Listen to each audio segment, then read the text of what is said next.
ഈ സ്വീറ്റ് ആയിട്ടുള്ളൊരു സ്ട്രോബെറി, ഇത് കഴിക്കാത്ത സ്ട്രോബെറിയാണ്. അത് കണ്ടപ്പോൾ എനിക്കൊരു റിലേഷൻഷിപ്പ് ടിപ്പ് തന്നാൽ കൊള്ളാമെന്ന് തോന്നി.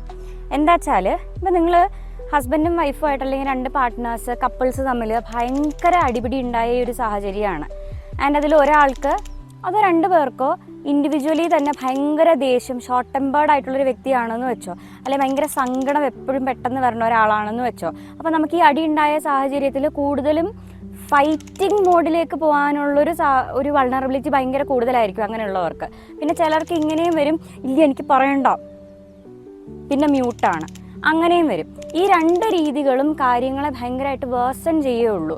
അപ്പം നിങ്ങൾക്ക് ഇപ്പം എന്തെങ്കിലും കാര്യം ഒരു ഫൈറ്റിങ്ങിൻ്റെ ഇടയ്ക്കും പറഞ്ഞാലേ പറ്റുള്ളൂ, പക്ഷെ ഞാൻ പറഞ്ഞു പോയാൽ എൻ്റെ കൺട്രോൾ അങ്ങോട്ട് വിട്ടുപോകും, ഞാൻ പറഞ്ഞു തുടങ്ങിയാൽ പിന്നെ അതൊരു അടിയിൽ കലാശിക്കും, അങ്ങനെയൊക്കെ ആണെന്നുണ്ടെങ്കിൽ നിങ്ങൾക്ക് ചെയ്യാവുന്ന ഒരു കാര്യം, ഒരിടത്ത് ഇരുന്നിട്ട് അവരോട് പറയുക, ഓക്കെ എന്ന് പറഞ്ഞ് ഒരിടത്ത് ഇരുന്ന് ഒരു പേപ്പറിൽ ആദ്യം എഴുതുക, എനിക്ക് ഭയങ്കര ഇമോഷണലായിട്ട് ഫീൽ ചെയ്യുന്നു, അതുകൊണ്ടാണ് ഞാൻ എഴുതുന്നത് എന്ന് പറഞ്ഞിട്ട് നിങ്ങൾക്ക് പറയാനുള്ള കാര്യം ഒരു വൈറ്റ് പേപ്പറിൽ എഴുതിയിട്ട് കൊടുക്കുന്നത് ഒരു താൽക്കാലിക ആശ്വാസം കിട്ടുന്ന ഒരു ടിപ്പാണ്. ഓക്കെ, മെസ്സേജിങ് പാടില്ല, കാരണം അതിന് എഫർട്ടില്ല, എഴുതുന്നതിൽ കുറച്ചും കൂടെ എഫർട്ടുണ്ട്. അപ്പോൾ ഒരു വൈറ്റ് പേപ്പറിൽ അങ്ങനെ എഴുതി കൊടുക്കുന്നത് നല്ലതാണ്. ഓക്കെ.